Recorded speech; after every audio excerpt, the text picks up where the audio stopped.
Most bankers aren't ready to help you until after their third cup of coffee.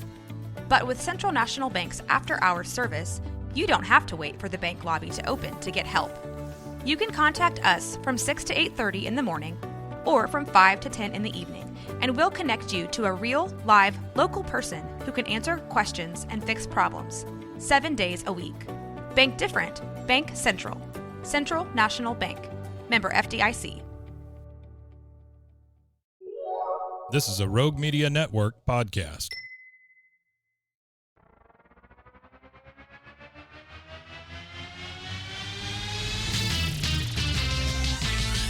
Frozen heroes. Gonna tell you about frozen heroes. Gonna tell you about comic books, costumes, facts, Boots! and other stuff. In this week's issue, Peacemaker Tries Hard.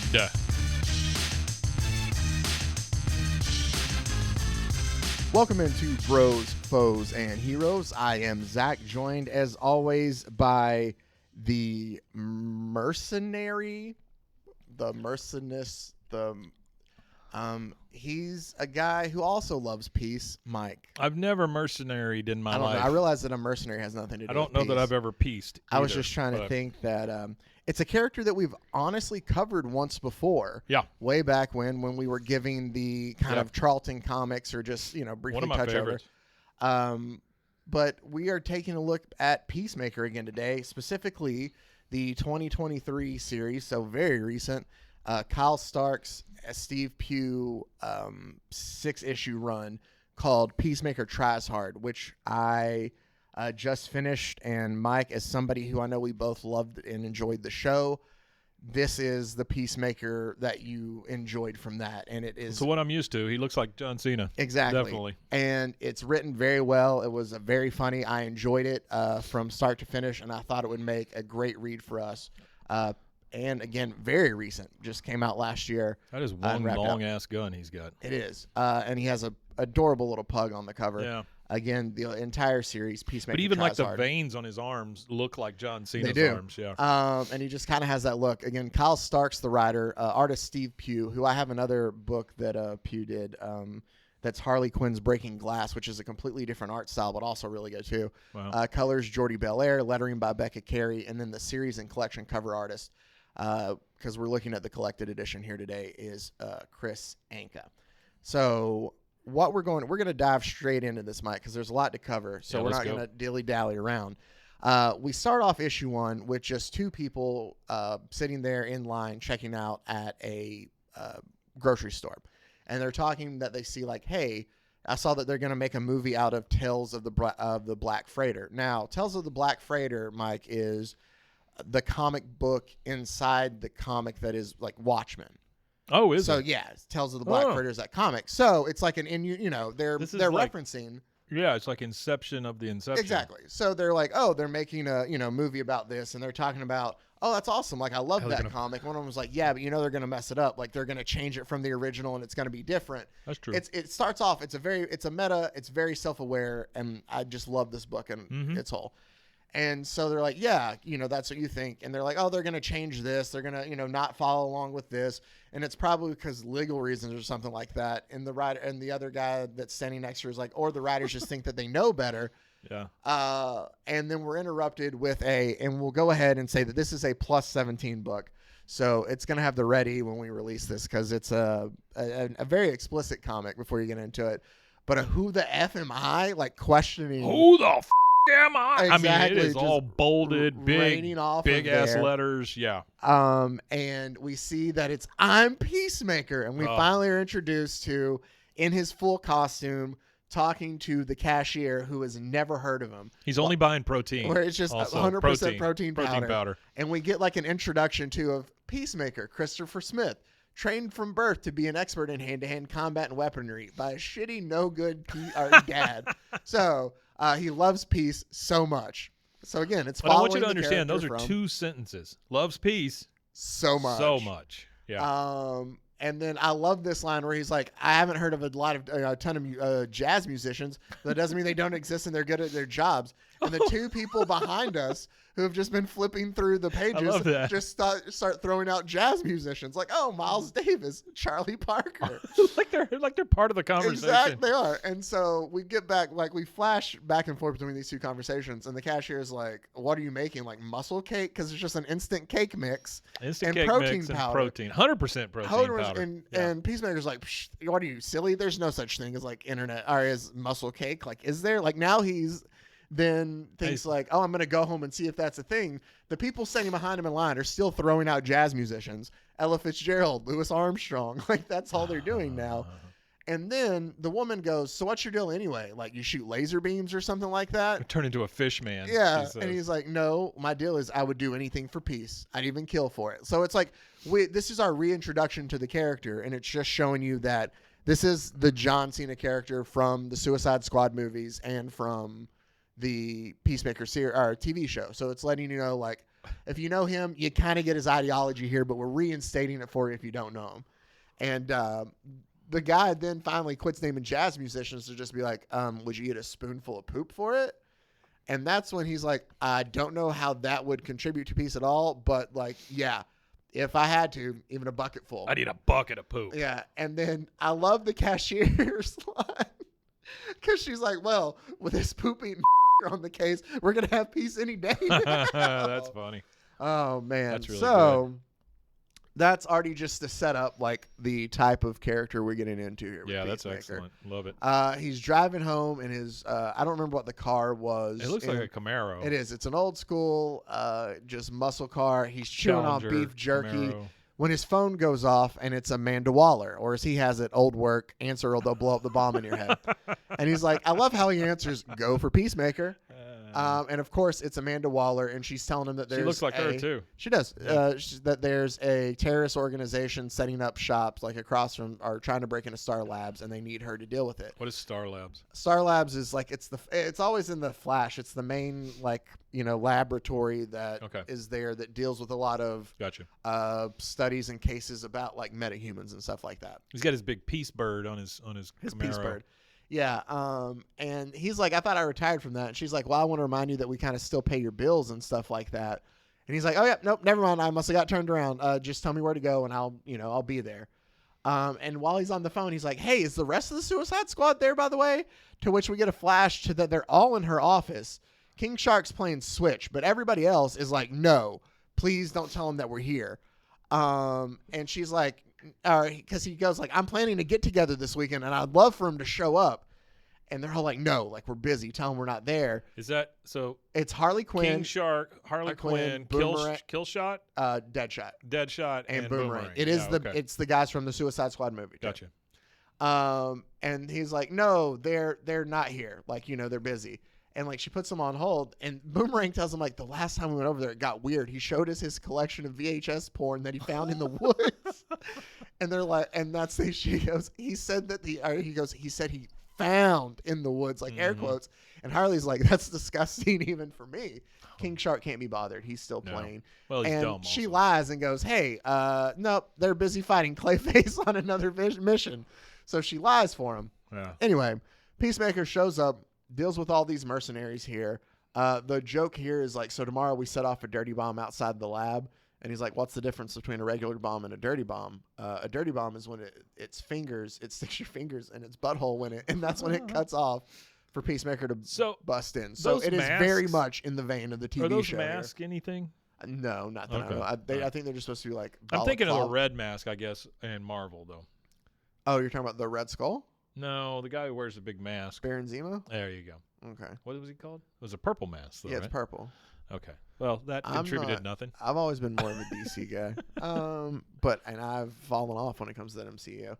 Anyway, so he beats up all these terrorists. He pushes one through the ceiling and it says ceiling. Yeah. I mean, that's and then punches a guy in the nuts. It says flawless dictory. Yeah. This again, I'm not going to be able to point out every single joke in here. Go pick it up and read it. It was absolutely hilarious.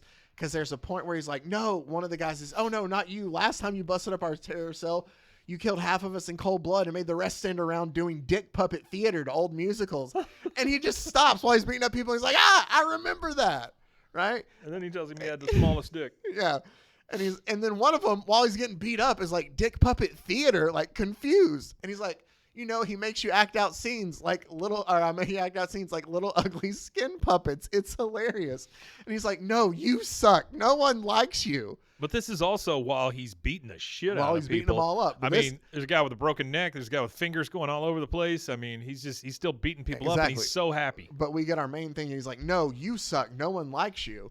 And that's why he's like, what do you mean nobody likes me? You're the terrorist. And he's like, yeah, but we're a group of like-minded individuals. Like, we like being around each other. Like, nobody wants to hang out with you.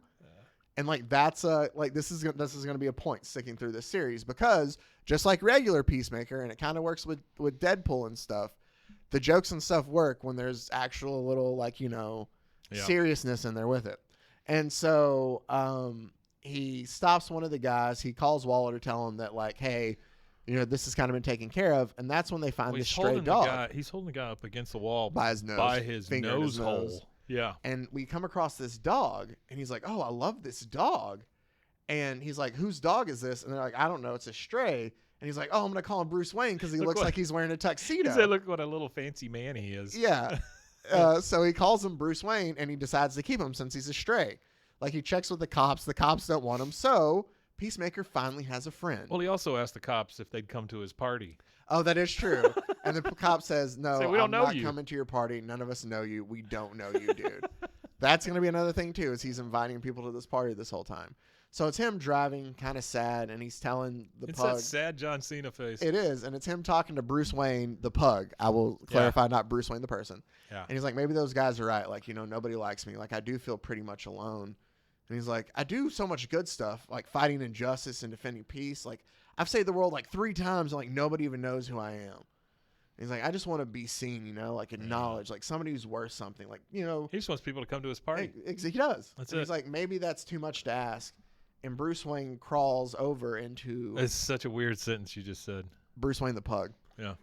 Crawls over and curls up in Peacemaker's lap, and he kind of tears up a bit, and we get a flashback to him and his dad. And here's the thing too, I don't know if they couldn't use Robert Patrick's face maybe in doing it, but when they draw him, they never show, or maybe it's just because in the comics, like it you don't really need to know what his dad looks like, but it is that we same. all know at this point, it is. Yeah. I mean, that's what I thought of, and I read it in that voice, but it's that same kind of character. He's a T-1000, in Terminator 2. What is it? T-5000, 1000, whatever something one like it that. is. Yeah, he's the liquid one. He is, and he's like, hey, if I hit all the targets on this obstacle course, do you think we could get a dog? And his dad's like, no, like I don't trust anything that forms loyalty without an ideology, like blind allegiance. Like he just tries to, he just crushes his dreams and all that. God Almighty. Yeah, and the kids young Chris. Young Peacemaker's like, but maybe a dog superpower is seeing something worth loving in anyone, which is and he's like, you're so stupid. No one is ever going to like. It's very much. He said no one is ever going to love you. Like he's such an asshole. And it's very much kind of like Cotton Hill kind of in there too, is what I hear. It doesn't mean going to put him in the moron box for 48 hours. So, but you see, we get a flashback to current day Peacemaker actually like smiling with pug Bruce Wayne asleep in his lap as he pulls up to his little trailer that looks just like the trailer from the TV show. Yeah. So that trailer was not in the comics originally? I don't know. Oh, I don't remember it. All right. I don't remember him living in a trailer. Yeah. I love it. So while he's there, he's greeted by his parole officer who works for Task Force X. He's an old guy, and he's like, damn you, Richard, you can't just barge in here. I could have been jaying off. And he's like, whoa, who's this? And he sees the dog, and he's like, oh, that's new Bruce Wayne. And so he kind of talks to his... That's the second time somebody's called that dog a fancy little man. Yeah, his parole officer, Richard, has now called him a fancy little man, too. And he's telling him, like, hey, I just stopped by. Like, we saw that you crossed state lines tonight. You can't do that. I got to remind you that you're on your parole. And he's like, oh, Waller called me to do that. You should check with her. And he's like, all right, I will. Just want you to know that if you ever try to violate your parole, like, I always get my man. Well, except for the war will. And he has like a flashback to like World War II, right? Jeez. Yeah. And he's like, yeah, whatever, you weird old man. That's not what he says. That's not what he says. Yeah. But if I cover everything, Mike, I got it's you. gonna be. Sure. And so he walks over to the instant cake mix and he's like, you need eggs for this, right? And he goes, I've seen your fridge, and like all you have is like an half empty jar of pickles and a box of mustard. or a bottle of mustard. And Peacemaker goes, dude, it's an instant cake. You just add water. And he's like, Lord. no, man. Like, you need eggs and oil and grease for a pan. He's like, you have a pan, right? And so he's like, you're kidding me, right? I got to go back to the store. He's got a point that it says instant cake, and It it's does. not really instant. And he asks, can you take dogs grocery shopping? And he's like, not unless it's a service dog or an emotional support animal. He's so out of touch. He doesn't know He if you can take does. your dog to the grocery And store. he goes, an emotional support animal like a donkey. Like a donkey. And he goes, all right, I'm just going to get out of your hair then. And the parole officer just decides to leave. But before he leaves, he goes, hey, I want to leave you with a jar of honey from my farm. Take care of that handsome pup of yours. Right? And he sets the honey down. Yeah. And we see Peacemaker back at the store with now dog food and cooking oil and eggs. And it's the same cashier, and she goes, I hope you do make better at making peace than you are at making lists, or we're all in trouble.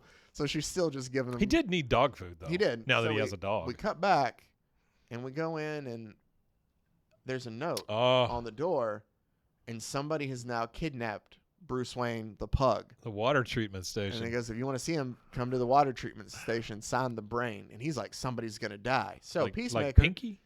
Huh? Pinky in the No, brain? it is an okay. actual brain. All right. So Peacemaker comes in and he pops up out of the poop, and he snaps this God, guy's it comes neck. right up out of the sewage The line. sewage, and he snaps this guy's neck. Gross. Then, as he's climbing up to do the next guy, we get a sniff. Yeah. Oh, what's that nasty smell? And he turns Yeah. around and he goes, "Yo, like, who are you, man?"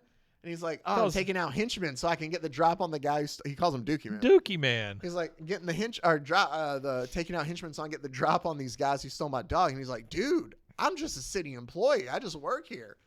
And he's like, oh, dude, I think I killed one of the other guys then. And he's like, was it Gavin? Because he's a registered sex offender, man, and like bad. So I wouldn't sweat that one. He did look And like he's a like, Gavin. he did look like a Gavin. So then he's like, hey, can I ask you a favor? And he gets him to water hose him off. So after Good we get there, Lord. he's looking for like, where are you, Brain? Give me back my dog. And that's when we see actual Brain, a French mad scientist and a criminal mastermind. Grody Brain in a jar, our Brain in jar situation though.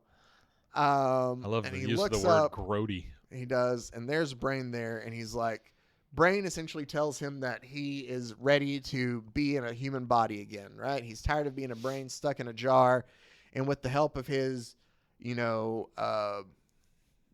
talking ape friend here, heavily armed gorilla. Monsieur Mala, who was also another villain at one point in time. Like, these are actual DC villains that are, being brought up in here, okay. not just made for this. All right. He's a hyper-intelligent ape, the product of Brain's scientific ingenuity.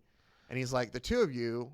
That skull on the front is awfully close to Punisher? Yeah. Yeah, a little bit. Yeah. And he looks up, and Peacemaker's distracted by the grill, and he's like, is that a monkey with a heavy machine gun? And he the monkey only speaks French, and he's like, Mala is saying it is a heavy machine gun. And he's like, oh, that's freaking awesome. Like, he just interrupts him because he's just so excited about the monkey with the machine gun. Anyway, he tells him that, like, I need your help to steal, like, I have technology to grow my future body. I have the know-how. I just need the materials. So my friend / enemy, General Immortus, who's a Doom Patrol villain, is he? an old guy, Okay. has the key to create the perfect host body for me. And he's like, dude, if you want the perfect body, like, I'm right here. Like, look at these cheekbones. And he's like, no, I'm sorry. Like, I require a body that doesn't run the risk of rejecting an intelligent brain, is what he tells him. And he's like, oh, what's that supposed to mean? And he goes, what it means is to say that, like, you don't need me. So he's like, what I mean to say is, and he cuts him off, and Peacemaker says, you don't need me or my dog. Like, why don't you just give us back, and your kick-ass monkey can go do all this for you. And he's like, no, I need you to break into the research lab to kind of help me there. And he's like, I need you to be that hero, Peacemaker, I need this mission not to fail. Like, I need a champion, and you're that guy. And he's like, yeah. So I ask you, like, to be my hero. Can you do that? Or, we're going to have my Monsieur Mala here eat your dog. And he's like, He said that's messed up. he does. Yeah. He's like, okay, dude, I don't know what you were even thinking about. Like, I don't even want to think about picking, like, bits of Bruce Wayne out of gorilla poop, but, like, I can give him the proper burial he deserves. Like, what do I need to do? Just tell me. And he's like, bring me the genetic material of Deathstroke, the Terminator. You know who Deathstroke is, right? The big villain. Yeah. And Peacemaker's like, oh, man, because he knows, like, Deathstroke is, like the number one end-all be-all mercenary. Yeah. Like Yeah. he goes toe-to-toe with Batman. He's just hand-to-hand combat guy, but he has been the main villain that of the Will Teen Smith? Titans forever. No, that's Deadshot. Oh, okay. I always get confused on those Deathstroke two. was never in the movie. wasn't? He was Joe Manganiello at the end of Justice League Oh. in the cameo there. But You're still, he's talking been in about other the stuff. one by He Who Shall Not Be Named? Yeah. Yeah. Well, here's the thing. Deadpool is a direct ripoff of Deathstroke. Oh, really? Yeah, like Deathstroke's name is Slade Wilson. What's Deadpool's name? Wade Wilson. Yeah. Yeah, like Deathstroke was a masked mercenary who fought with swords. And like the Huh. thing is, like Rob Liefeld just wanted to. The joke was he just wanted to draw Deathstroke, so he made Deadpool. Yeah. Okay. But All and right. then Deadpool turned it into his own thing. But still, Sure. so like Peacemaker's like, oh man, This is beautiful art, by the way. oh it It's is. just gorgeous. And so he's like, all right. So that's where we end issue 1. Issue 2, we pick back up, and he's like, okay. I love that cover. Oh, I do too. He's like, so you want me to go and beat up Deathstroke? Deathstroke back to back, or Peacemaker back to back with the French monkey. Yeah, it's really good. And he goes, so you want me to go kick Deathstroke's ass and get his DNA so you can grow a new body? And the brain of Monkey looks so confused, and then they laugh. And they're like, no, if we needed somebody to defeat Deathstroke, we would have stolen Batman's dog. Like, you know, and even then, like, those odds are 50-50. Like, we know that he can beat Batman. But, like, if we needed somebody to beat him, we just need you to simply, like, break in somewhat to the secret base and just steal DNA for me. Like, that's all I need. And he's like, and so he asks him, like, Sorry, all I right, just saw I a need picture. proof. Yeah, I need proof of that Bruce Wayne's still okay. And so they show him proof, and it's just It's like a hologram. it's a hologram, but he's just licking his butt. Hey, look at And he's like, oh, that's my special little boy, all right. Like, he's already attached to He's had this dog for like 3 hours. and he's already attached to him. Yeah. So while Peacemaker and the monkey are driving, Peacemaker's upset, and he's like, dude, I'm way better than Batman. Like, that guy's been fighting crime for the same clown for, like, what, 20 years? If I had 20 years, I'd beat him, like, what, 8 billion clowns? Like, he can't even kill one. Like, you know, he's just still upset by the comment. Yeah. And he gets there, and he's like, all right, let me grab his stuff real quick. And these little next-door neighbor kids come in to pick on him. And Monsieur Mala... I just love that. Yeah, Monsieur Mala just rips a tree out of the ground and kind of throws it at the kids. And the kids run away scared. That Scared. should scare the shit out of any kid. It did. And so he's like, oh, that's awesome, man. Like, that's the coolest thing I've ever seen. Like, Peacemaker's so in love with this gorilla already. So he's there. He's grabbing stuff, all the weapons he wants. And Monsieur Mala starts eating the honey. And Peacemaker's like, dude, I want to eat that. Like, you know that honey's bee poop, right? And... like, the gorilla just looks at him, and he's like, don't look at me like that. Like, you know where honey comes from. And he's like, what, you think bees have, like, a special hole that just honey comes out of? And he's like, it's either piss or poop, man. He's like, you know, it's your guess at best. And best case scenario, it's either that or it's bee puke. Like, it's gross all the way around. says- He's like, so I don't know what you're doing. He says specifically, you think bees got a special honey hole they make honey with? Yeah. Jesus. And so, like, the gorilla just looks at him like he's an idiot and just keeps eating the honey. And Peacemaker shows off his collection of helmets, which we saw in the TV show. It says X-ray vision. One of them says beam. Yeah, and Wow. he's about to use that one. He's going to use the beam He one? will be, yeah. Oh, wow. And he Shrinkage goes, I human never know rocket. which one to use, and he's kind of showcasing them all. Bane voice. One of them just says Bane Yeah, voice. one says Bane voice on it. And like the monkey points at one that just says shrinkage, and he goes, that one shoots a beam that recreates how your man bits act when you get in cold water. Imagine you're throwing hands and suddenly your dick and balls start turtling up inside you. And he's like, it's a total Wow. mind deaf, man. And he's like, that's a fight I win every time.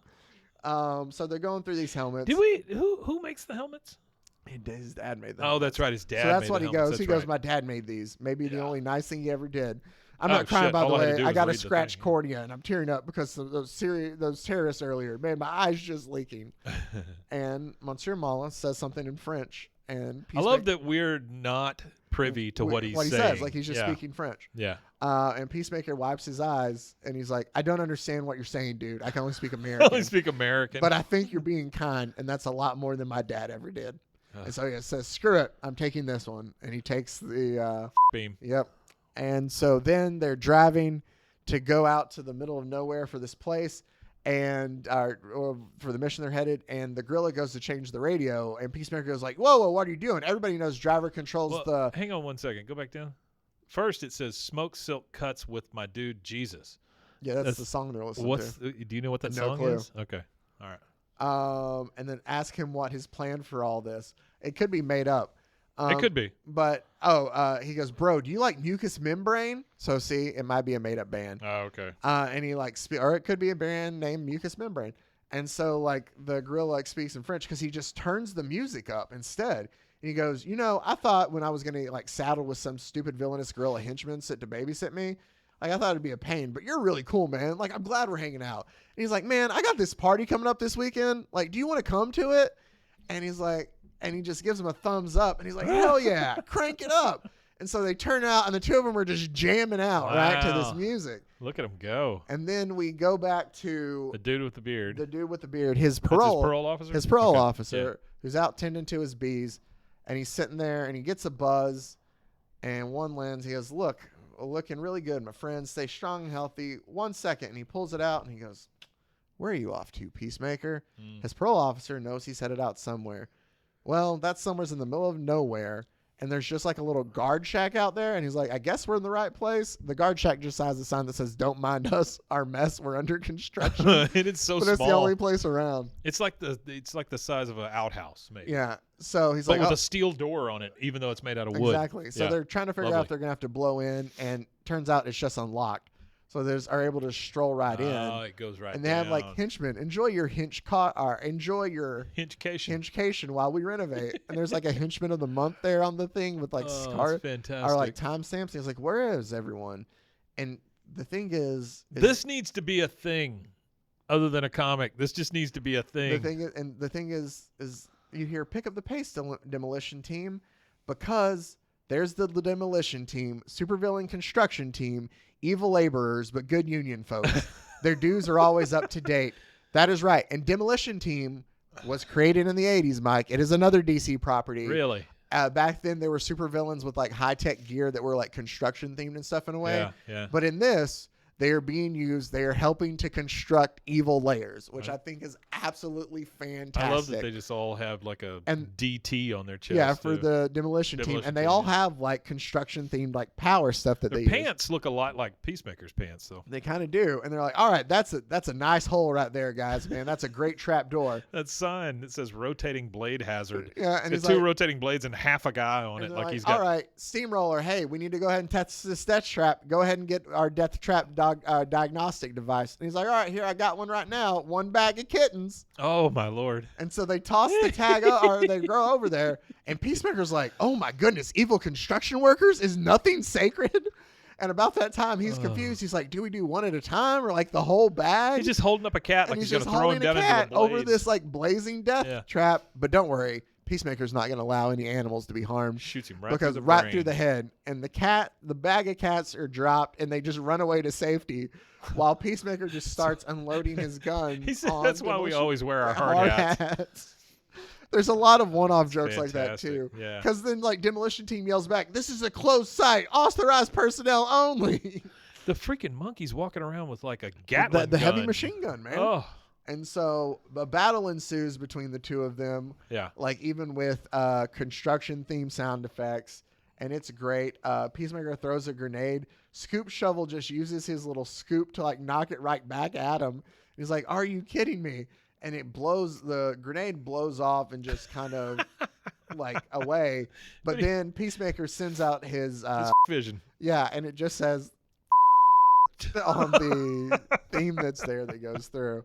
That's all you see is the sound effect. Like fantastic. Again, everybody who worked on this did a tremendous job. Oh, it's wonderful. The coloring is on point. Yeah, the lettering is great. Yeah. The art, just all of it. The story, really it's good one. fantastic. Even the alternate covers. So they end up beating up this. Oh, the joke here is they're trying to get help from Jackhammer. Or no, Jackhammer is getting choked out. And so they're trying to get help from a guy named Hard Hat. Okay. They're like, Hard Hat, what the hell's going on? Like, come on. And he's like, I'm on my lunch break. Hard He's Hat like, is kind of their leader, I guess. He's one of them. He's the Okay. union leader. And he's like, I get a mandated 30-minute break every 4 hours of work. You got a problem with that? Like, take it up with your union steward. And she's trying to get Hard Hat to help because Jackhammer's getting choked. And she's like, Jackhammer is our union steward. Like, I can't take it up with him because he's getting choked right now. Anyway, they go through. Go back up. Collisioned.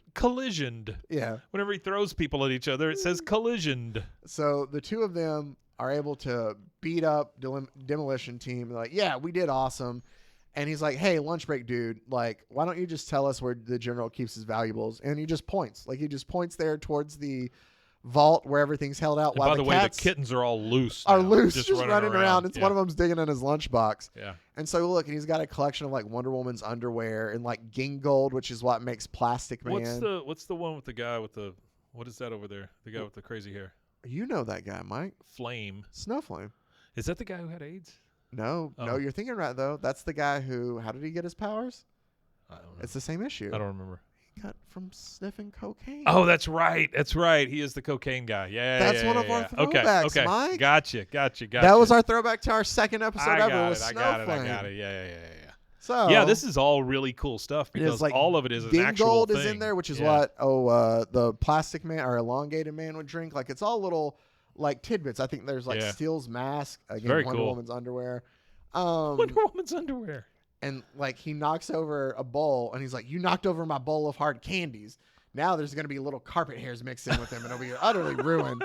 And we're greeted to General Immortus, Oh boy, he looks mean. who walks in and he just starts punching Peacemaker. Well, the problem is he looks super mean and big and menacing, and then you see him next to Peacemaker, and he's like half his size. Yeah, he's like 100 years old and looks at it. Yeah. He walks over and he forgets halfway through there like what he's doing.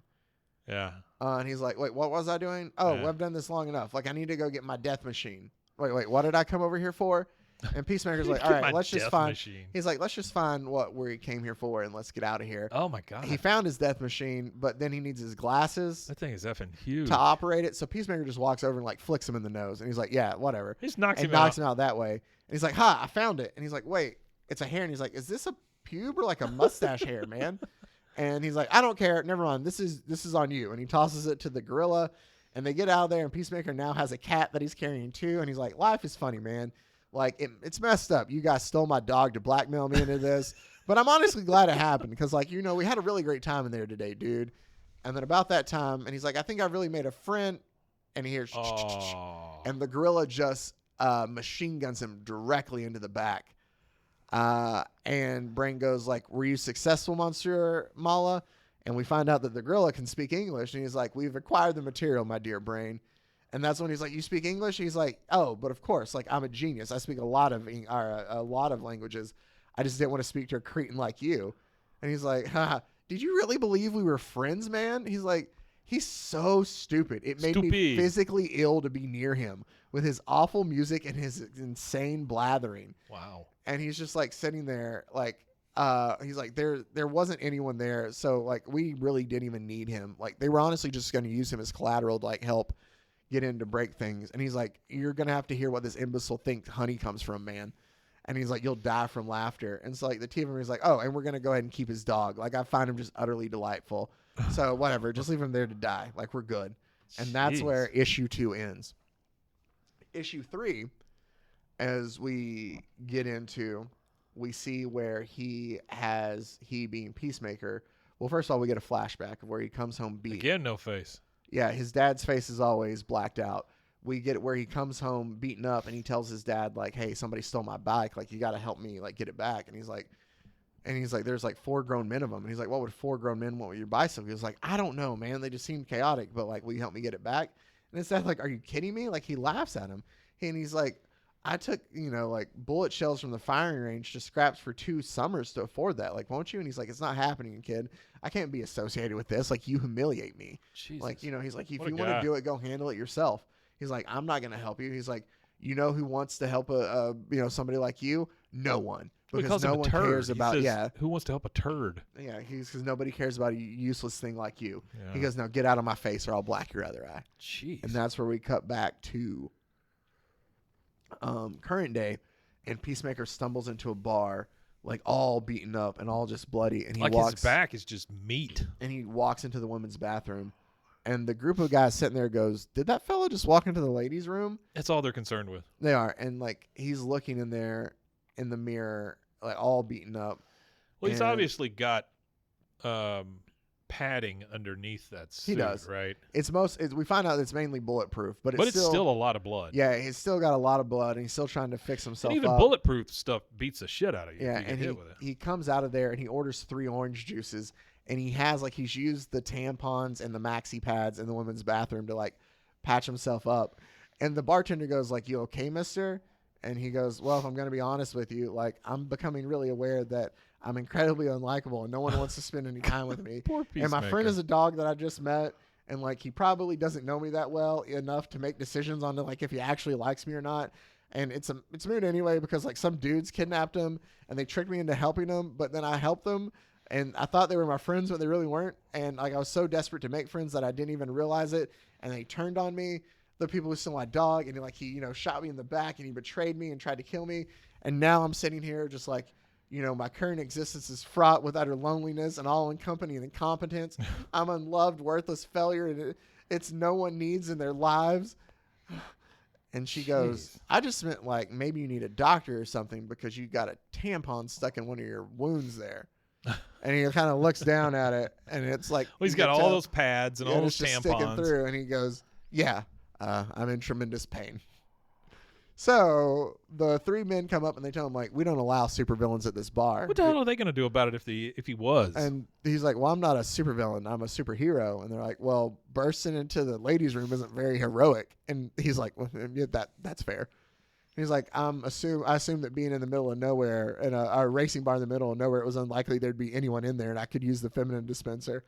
And the bartender's like, "Yeah, it is kind of just a real sausage party in here all the time." So that's when they're like, "Oh, I think he's using them as Band-Aids and stuff like that." The quote is, "I believe this fella is using a feminine napkin as a Band-Aid." Yeah. That's very like Raising Arizona type quote. Yeah. Very much so. And so they're like, "You must not be a good superhero if you're looking like this." And you're like, "You're right. I used to make the world a peaceful place, but it's not more peaceful. Like, it's just more messed up. Like, everything I do, man, I just mess it up." And the old guy's like, "Are you crying? Superheroes don't cry." And he's like, "Everyone cries, damn it," which is a very good point. Everyone does. But then Demolition Team shows there's the up. Demolition Team. And while they're there, he doesn't want to mess with him. He's like, "Listen, we don't." He's like, "I don't want any trouble. Like, Mala was the one who came in and did that stuff. Like, I didn't do anything." And they're like, "Oh yeah, you killed Steamroller." And he's like, "Oh damn it, I did." Like he forgot about that. he's like, gives "Oh, it to crap." Delmont. And he's like, "Yeah." He goes, "Delmont, you can handle it." So Delmont's like, "Go ahead and get out. There's no supervillains in here." Oh. And they just begin to beat the mess out of Delmont. And he's like, "Well, Delmont's dead," is what he says. I think I love how they're like their biggest thing is like 63 days without a worksite incident. That's how long it's been. You know how many safety meetings we're gonna have to go to now? And and he's like, "We had bonuses on the way," is what he says when he goes, and he hurls orange juice in his face. And one of the guys, he's like, "Orange juice in the eyes? You might as well throw an acid." Like, oh, it's so great. Like he beans a ashtray off one of their heads, and like he just essentially beats them all up through the process here. And after they get done, like the other two, because Delmont's knocked out, are like, "Wow, that is really impressive." Delmont could have seen that. Yeah. Says his friend. Yeah, says his friend. He's, "Yeah, that was pretty badass, wasn't it?" And one of the Demolition Team goes, "It was really some fine work." And he's like, "Man, shut up, Scoop Shovel." Like even the villain's like, "Oh yeah, no, dude, that was pretty cool the way you took us out like that." So he's like, "Maybe I don't suck, but I maybe I do suck, but I don't suck compared to these guys. I suck compared to guys like Green Lantern. Like, I suck to like real heroes, man. Yeah. Not like guys like this." And he's like, "I'm going to go save my dog." There you go. So he decides to leave, and he heads out, and he goes back to his apartment, and he bandages himself up, and he goes, "Let's do this." And as soon as fresh he gets uniform, fresh helmet, fresh uniform, fresh everything, he bursts out of his trailer, right? And he's ready to go. And Richard, his parole officer's there, and he's like, "Where do you think you're going, Chris?" He's like, "You crossed state lines again without approval, and that's a violation, man. I told you couldn't do that." And he's like, "I don't have time for this, Richard." And he's like, "I wish it didn't have to be like this, but you broke the rules, and now, like, you only have yourself to blame." And he's like, "Dude, are you kidding me? Like, don't touch me." Like, he's trying to stop him. He's like, "I'm serious, Chris. You're going back to prison." And he's like, "I've got something I got to do. I swear I'll crumple an old man if I have to, Richard." And he's like, "I'll crumple 18 old men if I have to." And he goes, "I'm doing my job, Chris. Like, come on, we're going back to jail. So Peacemaker lunges at him. He's like, if you want to go so badly, all right, I'll beat up an old man. And Richard handles him very well. He dodges out of the way. Richard's like, how? using like almost jujitsu or something like that to kind of feign off his, very Mr. Miyagi like. Very much so. Yeah. And he's like, how? He doesn't get it. And about that time, boom, Richard clocks him right in the face. And he's like, what are you doing? And he goes, you think Amanda Waller, Richard is parole agent, you think Amanda Waller hires just anyone to be her parole officer? Which is a very good point. It is a very good point, yeah. And he's like, I'm responsible for making sure dozens of superpowered ex-convicts follows the rules of their release. As he's sitting there just beating up punching Peacemaker the crap out of Peacemaker, right? Yeah. And he's like, dude, you're really going to lose to an old man? Like, he's talking to himself. Yeah. And he's like, it's nothing to be ashamed of. And about that time, like, Peacemaker grabs him around the throat and he starts choking him out. And he goes, I told you, I got a mission and nothing is going to stop me. And about that time, a bee flies by. And he's like, what the heck? It's a bee. This like bee is psycho. Bee. Yeah. Yeah. Richard uses the fact that Peacemaker gets distracted by that bee to kick him in the face. And he goes, I hate that you forced me to do that, but I didn't need to be like this. And he goes, no, like, it can't end like this. This isn't how it goes out. Like, I have to go, Richard. They took Bruce Wayne and he needs me. He's all alone, Richard, please. And he goes, wait, what happened to Bruce Wayne? Someone took your dog? Because he was there with first. Yeah. And he goes, what's going on, Chris? And so he tells him, he goes, are you sure about this, Richard? He goes, won't you get in trouble for helping me? And he goes, a man's got to do what's right, Chris. And I got my friends happy to cover my cases for me. And Peacemaker goes, I really appreciate this, dude. And his parole officer goes, who wouldn't drop everything, to help you rescue a dog? A monster, that's who. And he goes, so what's your deal? You used to be some badass hero? And he tells him, yeah, once upon a time, long ago, they called me the Red Bee. Oh, my God. Come on. Wow. That's fantastic. There was a reason, Mike, that I set up Red Bee for us. I was going to do it a couple weeks to let it stew more. I love that he has the pirate sleeves. And then still. I had to change it. I had to change it around so they were back-to-back weeks. Yeah, but that's I was going to let it stew more. But when I found out about this. Good job. So, and here's the beauty of it, Mike. He looks badass as this Red Bee, though. Questions we had last week. Some of them are answered. So he goes, they called me the Red Bee. And the Red Bee is I don't think he talked that way. He didn't talk like that. He's got so much more vim and vigor. He's jumping into a Nazi encampment. He says, "Gird your loins, you Nazi f***s." Yeah. So this isn't your grandfather's Red Bee here. But they turned him into a Nazi fighter, which that fits with the time frame though too. Here's the thing in story. Yeah. This is the same Red Bee, essentially. Yeah, absolutely. So you have to think the guy who told him to gird their loins is the same Red Bee who jumped from the DA's car going 90 miles an hour. Yeah. And it all kind of fits, doesn't it? Because he's like, yeah, the Red Bee's here to kick your cocks off. So this is very much like a kick-ass, he's very the boys. He's very Red Peacemaker kind of here, Yeah. I'm here to kick your cocks off. Oh man. So, and then he's like, what's the deal with you enacting a one-man war on Subtlety? What's up with those sleeves? You're wearing some super blouse, my guy. So he calls him out for it. And Red Bee's just like, no, that was just kind of the style then. It just looked good. Like, everybody liked it. And it was the rage back then. Like, and plus this costume struck fear into ne'er-do-wells. No. And he's like, so why'd you call yourself the Red Bee? Like, do you have some, like, stinger gun or something? And he's like, no gun. Just a good right hook and some trained bees. So he's like, we're staying with everything is the same from our Red Bee, which again, I loved this. Oh, I loved this so much. And he's like, you can control bees like a whole swarm? Man, that's awesome. And he goes, no, I just have one. And he goes, what do you mean you have one bee? And he goes, bees are like friends, Chris. You only need one if it's a really good one. And the look that he like rolls his eyes at him and he goes, I keep it in my belt buckle. So he's even in the Yeah. And Peacemaker's like, you're messing with me, right? And he's like, I don't know, man. Maybe we can't do this. Like, I don't know if I've got what it takes anymore. And you're an old man with a bee. And he's like, have a little faith, Chris. And he's like, Waller only puts me on the most dangerous cases, right? I wouldn't be here if you weren't a force to be reckoned with. And it shows him meeting with It shows Richard meeting with Amanda Waller, and she goes, all right, your next one's easy. One for you, Richard. Guy's as sharp as a sack of wet mice. Oh, man. So they're like, all right, let's go save your dog. And that is where the halfway point for us with Peacemaker Tries Hard, as it is now the Red Bee, and we're getting to the crux of our story. The Red Bee and Peacemaker are going to go hunt down Pug Bruce Wayne. That is awesome. It is. So we're going to take a break right here, and we'll come back and wrap up our story after this right here on Bros, Foes, and Heroes.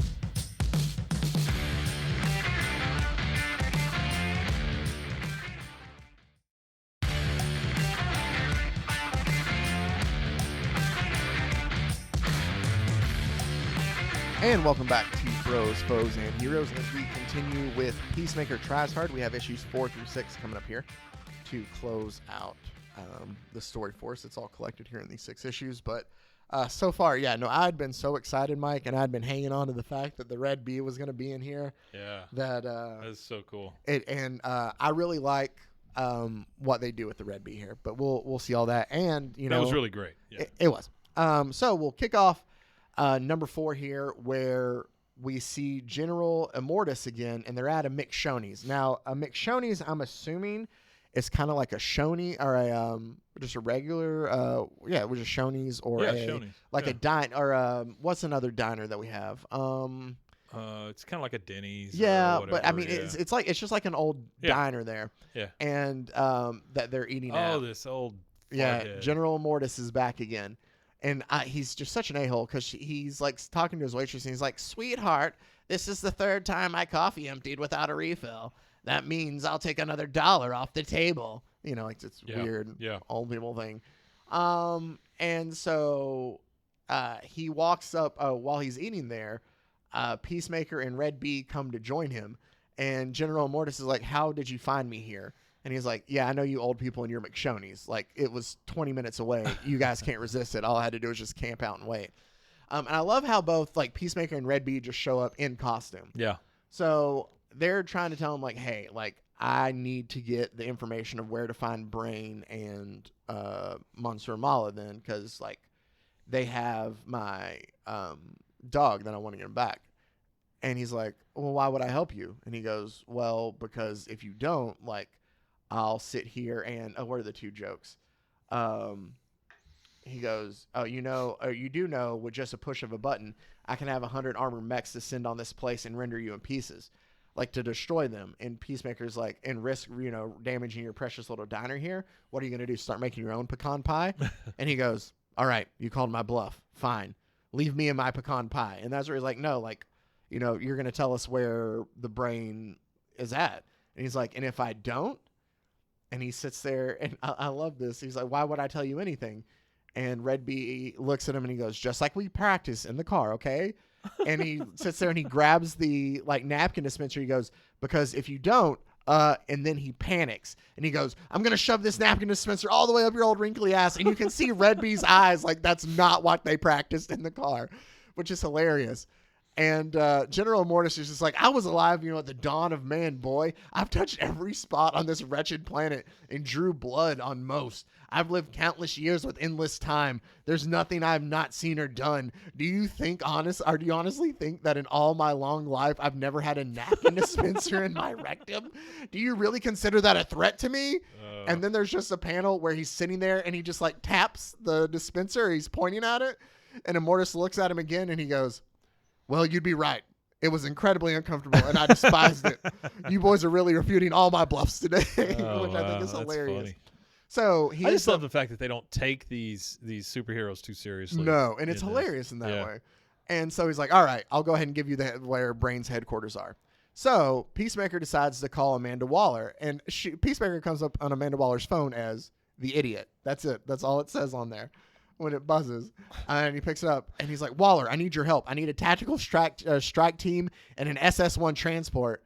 And Amanda Waller's like, this is my personal line, Peacemaker. Like, I don't do things for you. You do things for me. That's not how this works. And he goes, but Bruce Wayne's been kidnapped. And she goes, Bruce Wayne's been kidnapped? And so she starts freaking out. She's like, prep Task Force X immediately, take off and get me the Justice League of America on the phone. But Task Force X is out like trying to find who the Star Lab, and she's like, I don't care, get them. Like she's like, Bruce Wayne's been kidnapped. And she's like, how do you know Bruce Wayne? How do you know he's been kidnapped? And he's like, well, I met him at that terrorist thing you sent me to the other day, and we really hit it off. He was at my home when he was abducted. And she's like, Bruce Wayne, what was Bruce Wayne doing at your home? And he's like, eating Beanie Weenies and chilling out, being adorable. And she's like, Beanie Weenies? Hold on. Are you sure that we're talking about the same Bruce Wayne? Can you describe him? What was he wearing? And he goes, he's a fancy boy, very handsome, Fancy perfect boy. Little nose. Looks like he's wearing a nice suit. And Waller goes, yep, that's definitely him. All right. All right. I'm taking personal interest in this, Chris. We'll meet you in 15 minutes and rain hellfire on whoever did this. And Peacemaker celebrates and he goes, yeah, we're getting my dog back. And that's when she goes, your dog? And he's like, dude, no, really. Like I didn't think that you'd take this so seriously, but I'm stoked. And she goes, we're talking about a dog named Bruce Wayne? And then you just hear, hey, I thought you guys didn't like me, but now I know I've turned around. I'm still having this party. Click. God, hello? Hello? And she like flips open the switch on the bomb on his neck like for a second. Blow his friggin' and head she off. just thinks about it for a second. And then she just sighs and like holds her hand and her head in her hands. And he's like, all right, well, never mind. They're not going to help us. And the Red Bee's like, don't worry. God. I got something who can get us from A to B. B-E. And he's like, B puns. Really? Because that was a thing that he used last time too. Yeah. So what they do, and I love this too, he introduces him to a fire pilot named Johnny Blackhawk. Now, the Blackhawks were also a Quality Comics comic at that time. Okay. In military comics. So it was in a different, where Red Bee was in Hit Comics under, so Quality was the DC, and they had different, so they were both under the same company. So it was, Red Bee and Blackhawk are in the same Quality universe in a way. So they're reusing a war pilot from, the military comics from that time. So Johnny Blackhawk is an actual comic book character then too. Johnny Blackhawk. So he's old. He's going to fly them to where they need to go to this base to hunt down Brain and Monster Mala. And we get a flashback because he's like, how in the world is he like old? This dude's old. Like, how is he still around to fly if he flew in World War II? And we get a throwback to like what's supposed to be. I love the throwbacks here. And he's like, listen, Johnny, you got what it takes to fly, but no question. But you sure you're 18? And he's like, absolutely. And he's wearing like giant, he's a little tiny kid in a giant coat. Yeah, just giant glasses. And a big sucker. And a giant sucker. And it's just hilarious looking. But he's going to be able to get him there. And he tells him, he's like, no, this is not a team up like I was hoping for, man. He's like, I was hoping for a lot more. I was hoping for Harley or Deadshot. He's like, I'd even take King Shark, even though he smells like seafood section of a grocery store. Like, I don't know what we're doing here. This isn't a great team. And Red Bee tells him like, hey, Chris, I assure you, this is a team that's going to get your dog back, man. No question about it. And he's like, dude, honestly, I don't get how you can be so positive all the time, is what Peacemaker tells him. And then we get a flashback of Red Bee with his battalion there in World War II, right? And he's like, they're sending us to stop the war wheel. And he's like, oh, that thing's the worst thing. But if anybody can do it, it's us. It's our group here with the Red Bee. And he's like, man, we're like a hot knife through Nazi butter thanks to Richard.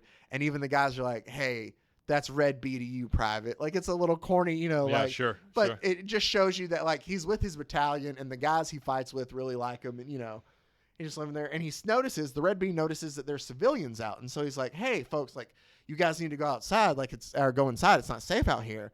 And as he goes back, he looks and he notices that the guys didn't follow him. They went the other way. And he's like, no, that's a dead end. They need to get out of there. Yeah. And he turns to run back around and he's trying to like save them. And they're like, hey, what's he saying? Like, I can't hear him over that.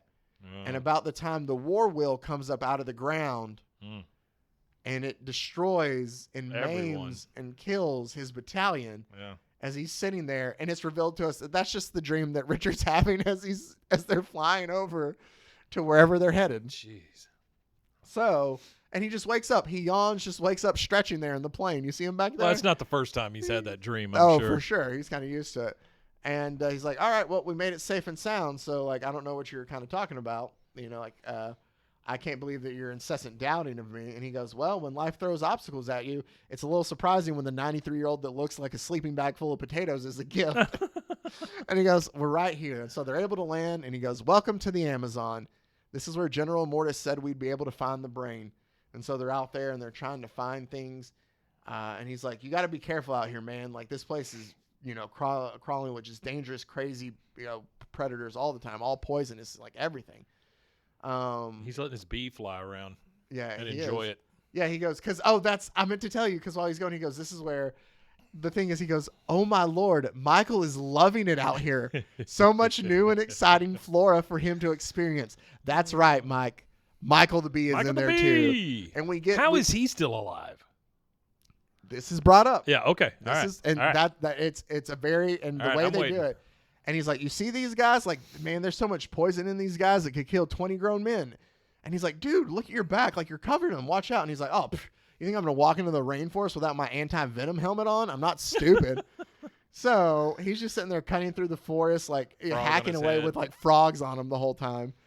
And he's like, do you think that I'm going, I love that. He's like, you think that I'm going to sit here and, lose, where's it at? Oh, they got a giant centipede here that can like catch bats and birds. It's dope, but like, I'm not going to let it pull my dick off, man. Like, that's what he tells him. And he's like, no, sir. And he's like, why would a giant centipede be on your, and he's like, probably because I went to take a piss and it was like, yum, that looks like a small mammal. I would eat that. Like, it's just the conversations he has while he's like going through that. And he goes, and I'm not going to die because something gave me a little bite. I'm going to die the way God intended. Mid eating a club sandwich, I just dipped in honey mustard. Which new way to go out. That is so good. And about that time, he's like, hey, have you seen like this mad scientist supervillain guys? We're looking for a hangout here. As they come across guys with machine guns. And our next panel, they all get the guns pulled up on them. And now they're tied together. This is bullshit turn of events. Yeah. I hate it. And he goes, I'm sorry, Richard. I should have never drug you into this. And now we're both dead because like I messed up. They're both tied back to back, sitting in chairs in the but middle he has of the poisonous frogs all over him still. And then we get... Oh, shit. He comes back, Here Mike. he That was is. the other one. I was hoping you would miss the picture because he makes a full appearance here. That is fantastic. Snowflame, our cocaine-powered supervillain. Yes, we said cocaine-powered because this book has done a fantastic job of going back and using DC characters to their advantage here. Yeah. And he's like, oh, what is this guy talking about? The beauty of it, too, is the way they made him talk in the 80s was like he was just, this he talked like just very grandiose and just very bright. He talks more like a coke addict here. There's just nothing else. He's like a little action, a little excitement, baby. Like I just expect him like the way like his eyes are always holding red. His freaking nose the whole time. Yeah. Well, here's what I love. He's like, this place, man, used to be bumping. Womp, womp. And he's like, my man Brain had us smuggling like guns and drugs and jewels, man. We live life on the razor's edge, man. Like you can just tell like by the way he's doing it. Cocaine fueled rant. Yeah, and he's like, if it was profitable, man, we'd be on it, no matter how legal or dangerous. But now he's got us smuggling recreations of rare trading cards. And he's like, you hear that? This guy works for the Brain. Like, the base must be buying. He's like, dude, we're dead meat. A fat load of good, like, that's going to do us anyway. And he's like, and Snowflame can't be bothered. He's like, this crate here, knock off limited edition sneakers. Like, he's just lost in his own world. He's like, if you can believe it, he's making more than he ever did, man. And like, what's the joy in all this, man? We used to be renegades. Now we're bored as hell. So I'm going to tell you what I'm going to do. I'm going to kill you two guys, right? Don't know like I don't know what will make me and my boys feel the best, We're just going to make it pop off. I don't know, like I could crush you with my bare hands. I could burn you because remember when he does cocaine, his powers become the actual flame. He has like an actual blue flame from his hand that he uses. And then we just see one of the workers that just says something in Spanish, or I'm sorry, I guess they're probably Portuguese if they're in the Amazon rainforest in Brazil. So in Portuguese, and Snowflame goes, feed them to the piranhas. Oh shit, man, this guy, like he's like, and Peacemaker's like, piranhas, really, kid? So then Peacemaker's just like, what are you making? And the kid tells him, he's like, no, man, you got to do it wrong. You got to go fast.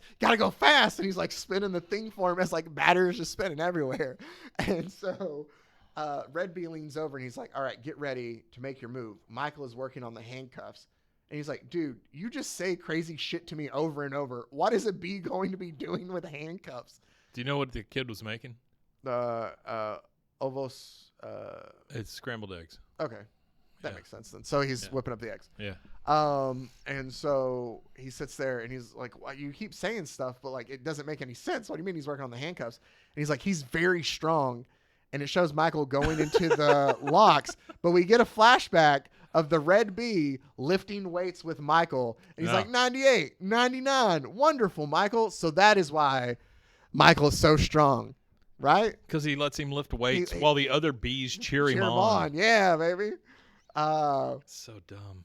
So he's like, dude, have you been training? Oh, did I miss something? Hold on. If I missed something, I feel bad now. There's one thing where they're talking about the dog. I'm sorry, I'll catch up. Yeah. And I might not have. I think I missed it in issue 3, but it is a very important part when it comes to the red bee. He talks about, maybe I didn't miss it. No, okay. But he was talking about when they were going to get there about how important bees are, that they can only sting once. Like it's brought up. He does bring it up. Oh, wow. And that's what I'm trying to find. The point. I don't think he's gotten to it yet. I think it comes up later. I've not seen anything about it, and I've been trying to read along. Okay. Here. So then never mind. But it is brought up about, because we talked about them, him stinging once and stuff. They address that too. So Michael is able to get the handcuffs unlocked, and he's like, what have you been training these bees like nonstop since the war? Like, how long do bees live? And he's like, yes, but now like it's not the time to talk. And so like him and Michael go to take out the henchmen, and he tells Peacemaker to like go take care of Snowflame. And so he's like, hey, man, if you want to ingest something white and dangerous, I got these knuckles for you. And he goes, hell yeah, let's party, big boy. And about that time, just another giant whiff he takes. And I love he just buries his face, just shaking it in it. Fuel me, my cumulonimbus stimulant cloud. It's a great line if I could say it. Cumulonimbus. And he just releases these powerful blasts of blue energy there. And he's like, whoa, cocaine does give this guy superpowers. All it did for me was make me grind my teeth and try to fight bears at the zoo. So the bee is like scaring away all the other henchmen. And he's like, man, you can't be scared of a bee in the Amazon. We've got way worse. And he goes, yeah, but it's after me. And he goes away. And Red Bee is like knocking the others out with that right hook. Yeah. So Peacemaker is fighting and getting punched or zapped away. He loses his gun, right? So about that time, Michael flies the gun back over to Peacemaker, to which we get Peacemaker like, Michael, oh my goodness, you're so strong. And Snowflame is a little too worried about his coke. So he's like, man, get away from my stash. And he takes the gun and shoots him directly in the face, but he just laughs it off because he's just so coked out, man. And he's like, I didn't know we were getting crazy in here. And he punches him away and he goes, let's get crazy then. And what does that mean? Well, I'm going to do more coke then. So he slams his face into the coke. And about that time, he pulls back, and one of those poisonous frogs is stuck in his nose. Because Peacemaker, he goes, ha ha, suck on that. No one tries to feed me or my friends to piranhas. And he goes, did you just Mickey his cocaine with a poison frog? And he goes, yeah, but I feel real bad for that frog. Oh, well, wait, no, never mind. There he is. And he crawls out of his nose and he hops away. Well, and they are surrounded by a dozen bad guys that are just dead on the ground. Well, and the Red Bee did. He probably just knocked him out. Yeah. But I do love, like, the frog kills Snowflame and then just hops off. I don't know, man. He's got this one guy in a headlock still as he's talking to him. That's true. And he just flies off. And he's like, all right, tell us where we can find the brain's base then. And he's like, do you know where, like, the boxes come from? And the kid just points. And we see the island off in the distance. And then we get, they draw near. Are you ready for the upcoming violence and destruction? And it just says, I was born ready. And it's a picture of Deathstroke there. And now we get ready for issue 5, which is Peacemaker being crawled on by baby Deathstrokes. Well, they're little babies. They're little with baby eye Deathstrokes. patches and goatees. Yeah, because that's what Deathstroke looks like now as an old man. He doesn't have the mask. Old man Deathstroke has the eye patch and the goatee. Gotcha. There's a lot of them. Yeah. So, Johnny Blackout wants to go with him, and he tells him, like, you can't come with us. Like, you can't see. Like, you're not even looking the right way. Like, Red B and I are just going to go in and do this. Sassing me, boy. Yeah, he does. Red B tells, Blackhawk to stay with the plane. Like, we're going to need you to make our quick exit to get out of here. And he's like, he's like, whether the flesh is willing or not, like, sometimes, the body just always wants to keep fighting. That's all he wants to do.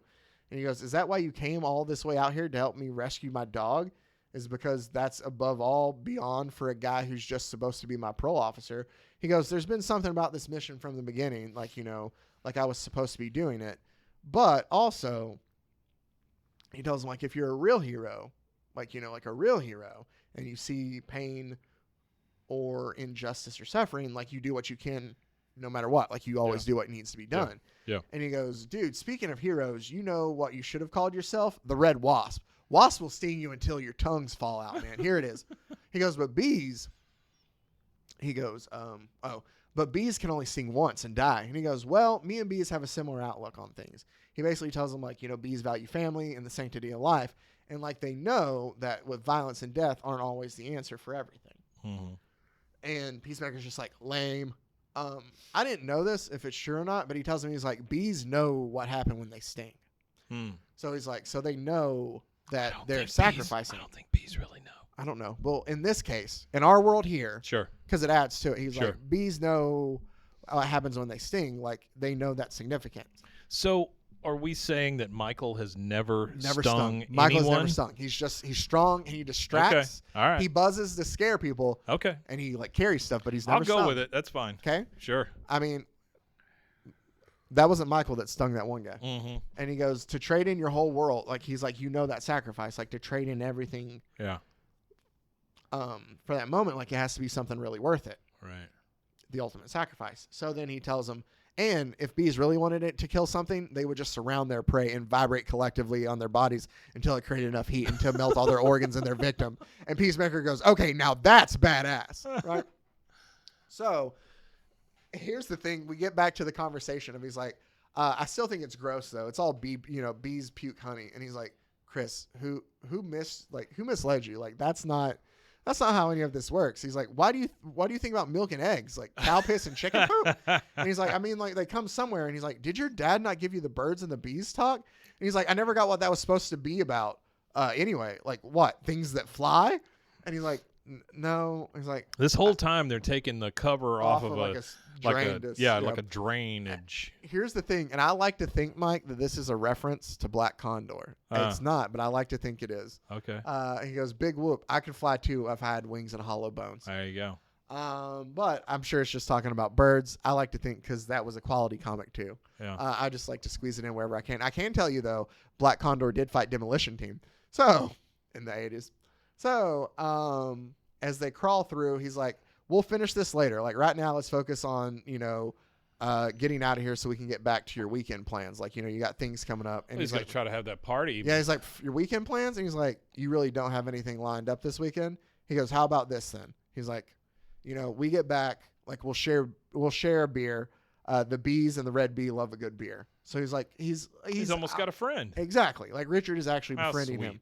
Yeah, so they see that and he's like, oh, look at all these henchmen. And he's like, don't they all kind of look the same? And he's like, they're all probably clones. And he's like, oh, okay, well, if they're clones, then they're expandable. Dude, I'm going to kick so much ass. And he jumps down there.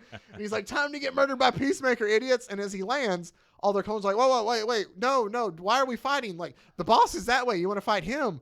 And they're confused. And he's like, we aren't really fighting henchmen. We're more like experiment or like janitorial henchmen. Like, we're the type.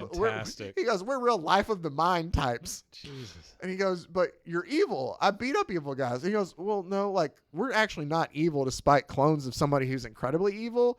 Like, it's just initiated some really compelling nature versus nurture debates. Nature. I love the thing. And they're like, we didn't, like, why? And they're like, no, like, we decided that we're just going to leave. I love that. He goes, we've decided we're just all going to leave because he rejected our body. He'd been in that ooze too long, so it rejected his original body. Anyway, we're all pretty smart and can see what's coming next, so we're all going to flee. Oh, wait, he's saying that they were in the ooze too long. They're so the brain's original that's body. Why the brain, his brain can't fit into one of them. Gotcha. So, like, we're going to flee en masse. We're not sure how the world will welcome 50 clones of the same man, but we're going to find out together. Oh, Lord. So then they sneak through the clone. I was like, There's it so must be many the of 'em. cloning lab. And, like, do you think that he's cloned Deathstroke with his new body yet? And they're looking around, and Red Bee's like, I think he has. Like, looking at all these Deathstroke babies. It's a ton of little babies with a ton of little eye patches. And, like, you're standing in front of, like, number 49, number 50. And he's like, please don't wake the baby Deathstrokes. And whispering it. And Peacemaker of course, goes, what do you say? Yeah. And about very that loud. time, you woke the Deathstroke babies. And it leads into a battle between the Red Bee, Peacemaker, and all these babies. You just see one panel of it, and I love them beating up afterwards. And Red Bee just says, I can't believe how many babies we just had to fight. So they don't, obviously they don't show it, but it's just, and he's like, man, I'm not going to sleep for like a month. I feel like crying right now is what Peacemaker says as they walk off. He's like, well, you did say you wanted to fight. He's like, that's not what I meant, man. We'll fight fight clones. a bunch of babies. Yeah, we'll fight a bunch of clones. And he's like, oh, it's Deathstroke. We're all going to die. And he's like, no, I'm not Deathstroke. I'm Teen Deathstroke. What? I love how you go back up. They've got the thing that says Deathstroke, world's deadliest assassin, probably the most dangerous man on earth, severe badass. Then he says, I'm Teen Deathstroke. And this is the comic telling you, sorry, Teen Deathstroke, clone teenage version of the stuff we said before. Yeah. No, so it's great. good.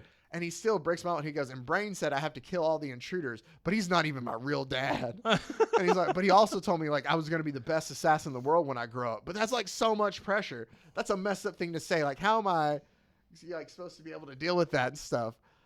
He's like, and it's not like he's even talks or anything. This is while they're fighting. While they're fighting, he's Deathstroke going is like, on and on it's just about like, his eat your teen vitamins problems. and all that. Yeah. And eventually Peacemaker's like, man, I know how you feel, like with that burden of disappointment.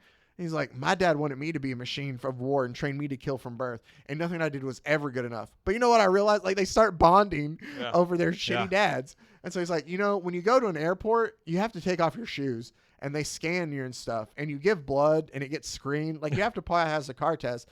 But there's nothing to keep any old loser from becoming a dad. I've said this myself before. Yeah. And he's like, dude puts a baby in someone's belly and think they're king of the world, man. And he goes, but like, a good dad wouldn't tell you that you suck, man. Like, he would tell you that, you're good enough, despite what other assholes say. Like, he's having like this real moment, kind of like with the kid here.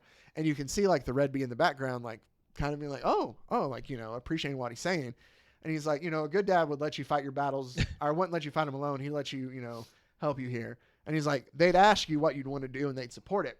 And he goes, I just want to dance and play video games. And he tells him, then dance and play video games, man. And he goes, maybe I will. My favorite part of that, go back up, is where Teen Deathstroke's sword hits, the panel above hits it. the other panel and Yes, makes and an like makes the indention. indention Yeah, into it's it. very good. And he's like, good, you deserve to be happy. You deserve it. And he's like, whatever. And he like moonwalks away from them as he leaves. And they're like, all right. I think we're gonna that could have gone a lot worse. He goes, yeah, man. Any chance? We don't have any chance against an older Deathstroke or anything older than a baby Deathstroke for that fact. And they've come across Bruce Wayne and he's there. And he's like, oh man, we missed you. And like Red Bee's looking around at all this stuff and he notices the war wheel is there. Yeah. And he has flashbacks again. And he's like, oh, it can't be. He hates that thing. And it's like, Richard, look, he missed so much. Or he missed me so much, but he's just so taken about. He's like, Brain made all these. I can't believe. And then about that time, Brain does appear as a character named Warhammer, which he has donned himself. I'm sorry, Warmaker, which he has donned himself. It's Brain inside of a clone Deathstroke's body. He looks kind of badass. Genius level criminal intellect, perfect physical form, bred for combat, a deadly combination. Yeah.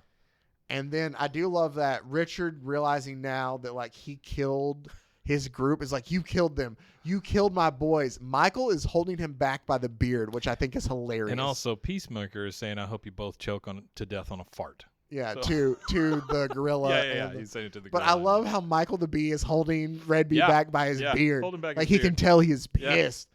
Yeah. And so the two of them start fighting back and forth. But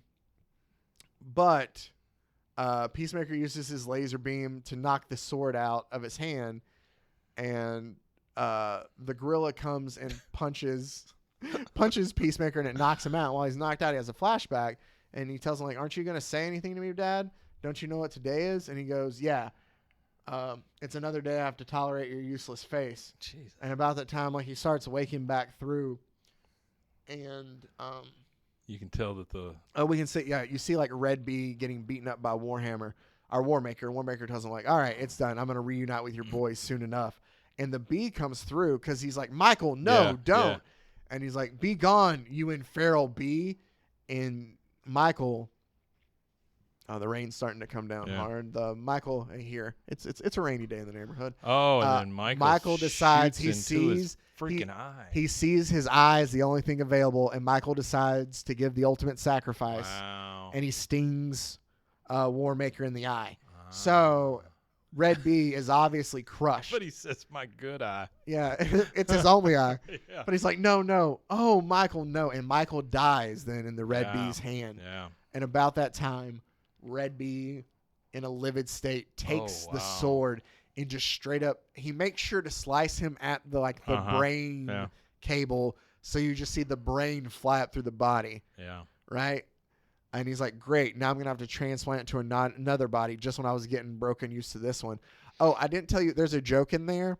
I'm not going to ruin the moment. It's a good moment right now. I'll tell you later. I got you. The brain just kind of sits there and flops around, and it looks like Bruce Wayne's about to grab it, and he doesn't. He grabs and just starts shaking the mess out of it. And the gorilla just knocks him away, and he runs over, and Richard goes to check on Peacemaker, and he asks where Bruce is, and the gorilla dumps the brain back into this liquid here, green liquid. Electric liquid. And he's like, oh, here's what's happening. And about that time, it's like the whole building has come alive. What's this? And they turn and look, and it's a giant green blob. And Peacemaker says it's chemo. Chemo is a giant, nigh-indestructible form filled with toxic chemicals and acid. And it's now Brain's new body. Jeez. And that is where we end issue 5. Here we close out our story to see if they can rescue Bruce Wayne. So, as chemo, or the brain in chemo's body, is starting to tear everything apart, he starts... Mala runs away as chemo is tearing the whole fortress apart, trying to get out of there. And Peacemaker carries after him. The two get into a fight. Well, and the thing that Peacemaker's pissed off about is the fact that not that he shot him in the back, that he pretended to be his friend. Yeah. Right? That's worse than anything is what he tells him. Like, you stole my dog, you shot me in the back, worse than all, you pretended to be my friend. He punches him and it says, Sacre bleu, and it knocks him out. And he's like, are you okay? And he's like, man, I hate that stupid monkey. And he shoots a laser at him, and it hits him, and it's this burnt hair smell. It's his burnt hair So smell. I'm assuming he gets him because Chemo then yells out, Mala, and picks him up, and it's a limp kind of monkey there. He goes, you could have killed him, you insolent fool. And he sprays acid at him. And he's able to get away. Chemo sprays acid at him, and he's able to get away from it. Away with Bruce Wayne in his arms. Yeah. It's hard to spit when you haven't had a mouth for over decades, is what he says after, which is funny. So Peacemaker is trying to laser beam Brain in Chemo's body. By saying laser beam, laser beam. And it's not helping. So they're destroying all the war weapons then too. And he's like, you aren't even supposed to be here. You're supposed to be dead. Fine. You want to destroy everything I have? I'm going to go destroy everything you love, the rest of your world. So Brain in Chemo's body breaks out of the fortress and goes to head out towards the world there to cause as much destruction as possible. It shows all the clones leaving in mass, and one of them telling them, hey, are you really not going to help Road Jr.? And it's Teen Deathstroke, and he's like, you're not my dad. I don't have to listen to you. And he's playing his video games. And he's like, we'll stop him, Richard. I don't know how we're going to, or we have to stop him. And he's like, I have an idea. And the two of them hop in the war wheel, and they go after him. And he's like, do you think that this is going to stop Chemo? And the Red Bee tells him the only thing that stopped the war wheel was the war ending itself. So, I think this is going to do a good job. And he's like, I'm sorry, man, but there's no coming back from this one. And he's like, what do you mean, Richard? I wouldn't have brought the dog if I knew this was a suicide run. And he goes, well, I guess this is it, little man. Talking to Bruce. Yeah, Peacemaker's talking to Pug Bruce Wayne. And he goes, I wish we could have had more time, but at least we'll be together in the end. And he sits there and he goes over to Red Bee and he goes, hey, Richard, I want to thank you for not betraying me and humiliating me like my last team up. And he's like, man, I really appreciate that. Yeah. And so Red Bee. The Red Bee looks super solemn. He does. And he sits there. I do kind of love this. Sorry. Yeah. And he goes, you asked me once how I could be so positive all the time. And he sits there and he gives him the story and he tells him when my squadron died, I never had any kind of day. They never had any kind of day again. So like I made sure that I would have, the most beautiful day that I could then for them. And he tells them that like, I've dedicated myself to living a life without regret. He basically is telling how everything goes back to his guys dying via the war wheel. And this is kind of closing the circle for him, I guess. In a way. Yeah. Yes. And he's driving like, the war there's wheel. There's an evil, vile tidal wave crashing relentlessly against the world that's churning water, smash the good and drown the kind. It's really good. Yeah, and he very goes, good. every moment of this existence is unjust turmoil and chaos. And I love Peacemaker goes, geez, Richard, I didn't know you were a poet. So stupid. And he's like, this world. This world. He like essentially tells him like could use some peace. Yeah. I'm gonna tell you something, Chris, because I don't think that anyone ever has. Yeah. And he just sits there and tells him what He nobody says else you're a has good told him the kid. whole story. Yeah. He says you're a good kid and you're a trying good as hard kid, as you can. You're a great hero. That's awesome. Yeah. And then he tells him, He said, "I'm sorry for what comes next." yeah, I'm sorry for what comes next, but I got to keep on having no regrets. And he's like, so I got to do this. And he's like, do what? And so he kicks Peacemaker, and Bruce Wayne out. Yeah. He says, "I believe in you, Peacemaker." And he goes, and if no one else tells you, Happy birthday. That's been his party the whole time. Wow, that's kind of cool. Yeah. So even though he's falling to his death with his dog. He's not falling, but wow, see, you know what I'm saying. Yeah. So the whole party going on the whole time. Yeah. Yeah. Wow. And it shows you the only one who really cared in all of it. Yeah. Red B. Yeah. So they sit there, and Peacemaker's like, no, as the war wheel just kind of spins and goes towards after Chemo, yeah. And it sits there. Chemo is a dumb-looking evil villain. Yeah, because he's just a glob. He goes, and the thing just spins through, and it crushes. And he's got the dead monkey on him. Yeah, right into him and Mala as it causes him to just kind of explode and melt and just die. So there. It takes care of two things. Mala the war and wheel and Mala. Yeah, and all three of them. things. Yeah, all of them. Yeah. So about that time, there's a plane that comes in. He's like, "Oh no, Richard, what have you done?" And they're like, "I see you, Peacemaker. We're coming in for evac. Just grab the ladder." And it's Amanda Waller, and it shows 2 days later that Peacemaker is back at Richard's house. He's at the aviary. At the aviary. No, the aviary is the apiary? Apiary. You're right. Yeah. Aviary is birds. Apiary and he is undoes bees. the thing, and he lets the bees out, and he has beer with him. God, come on. And he said when we got back, we'd have a beer. Can I guess? Is he going to kill all the bees? No. With beer? No. Oh, okay. It's a nice I just moment. thought it would be fitting if he would. just pours beer and it kills all the bees. That is, but no, That this is been actually great. a nice moment. Yeah. And he said that when we got back, we'd have, a beer together. And he goes, I looked it up on the internet. Bees love beer, apparently. So he opens one for him, like shakes it a bit, and it foams out, and he sets it like on a there. Duff. It does, doesn't it? And he sets it on the edge there, and he holds one up. Yeah. And he says to Richard. Yeah. And then he sits there and he's like, and he downs it while he's crying. He's like, "You guys are so lucky, you know that?" He's like, "You had a really good dad who really cared and gave a shit about you guys." Like he's having that moment. Yeah. And so it's a really nice, heartfelt moment. And all the bees are like it's funny because it's like different bees coming by and like taking a drink as he's like kind of eulogizing. Yeah, that's funny. Look at him with his little bees. Yeah, with his little bees. And then he sits there and he pulls something out of his pocket. He's like, he goes, Is it the domino mask? It is, yeah. He tells him, like, I know I'm going to be sad, but we shouldn't be, like, for him. Yeah. And he uncurls, and it leaves it there as he walks away. All the bees are going to the mask.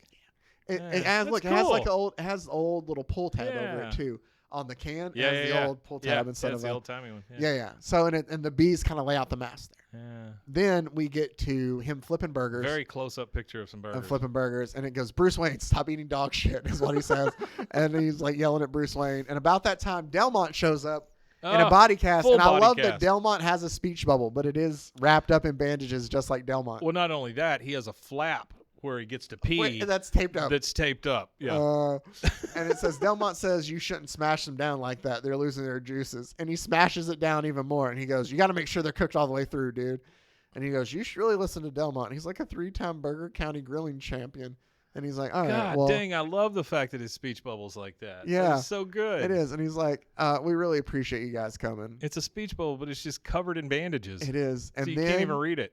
Then the cashier from the store, from the grocery store shows up. Then the guy from the sewage plant shows up. The next door neighbor? The next door neighbor shows up, and he's like, come on, Craig, nobody's going to quit talking about the tree, man. Who does have a shirt on that says, on the back of it has an arrow pointing to his ass, and it says, kisses $5. Yeah. And then inside the living room is all the Suicide Squad there. And they're like, what are we doing here, Waller? Like, I'd rather be back in prison. And they're like, this place smells like a high school boys wrestling team.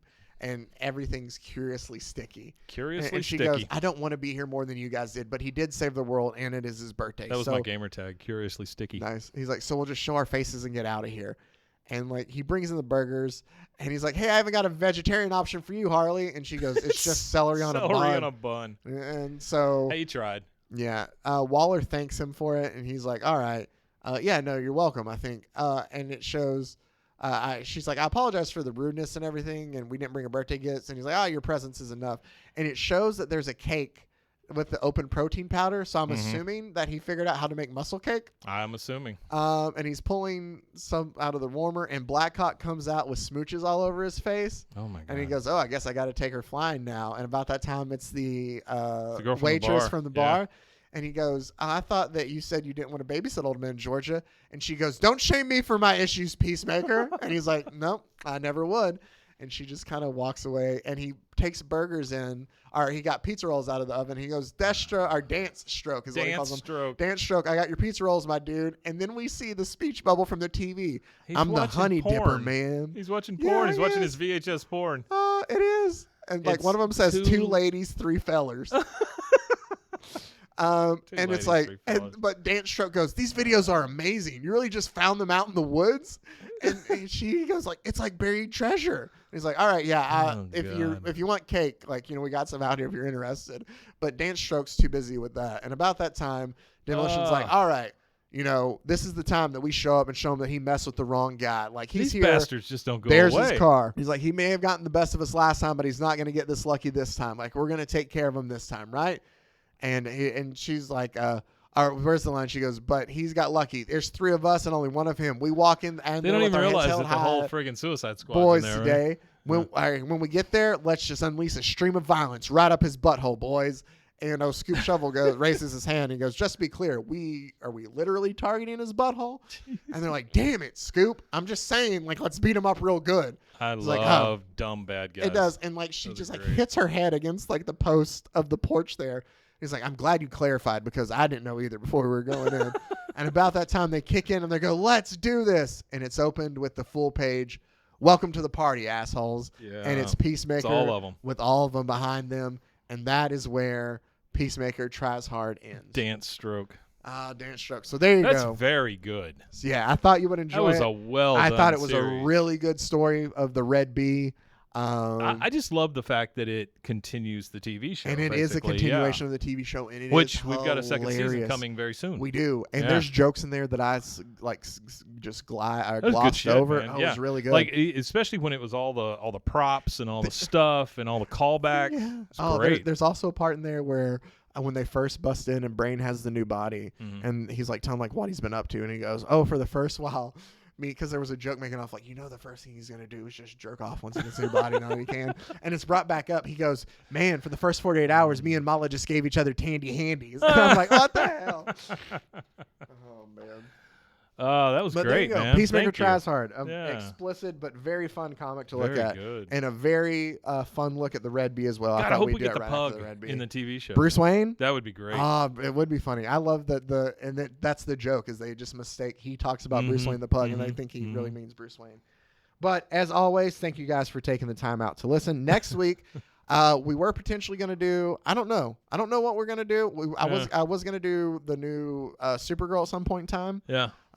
Might hold off on that. Don't know. I'll have something exciting. It'll be good. I mean, we've been on a roll here. When of does great the stuff new lately. Under the Trees? We will do that this month too. Okay. I've wrapped it up. Yeah. It wrapped up fantastically. Okay, oh, cool. it was I'm so looking good. forward to that. It was Yeah. so good. So we'll cover that in the month of June. You can look forward to that. Also, efforting to get Patrick Horvath on to talk about that. Yeah, Hopefully that would be too. wonderful. I'm going to shoot him an email this week. So Great. Cool. We'll do that. But as always, thank you guys for taking the time out to listen. Make sure to check out the other podcasts on the Rogue Media Network family of stations. RogueMediaNetwork.com. And until next time, stay safe, everybody. Hey, Galicon. Pros and heroes. Gonna tell you about pros and heroes. Gonna tell you about. This has been a Rogue Media Network production.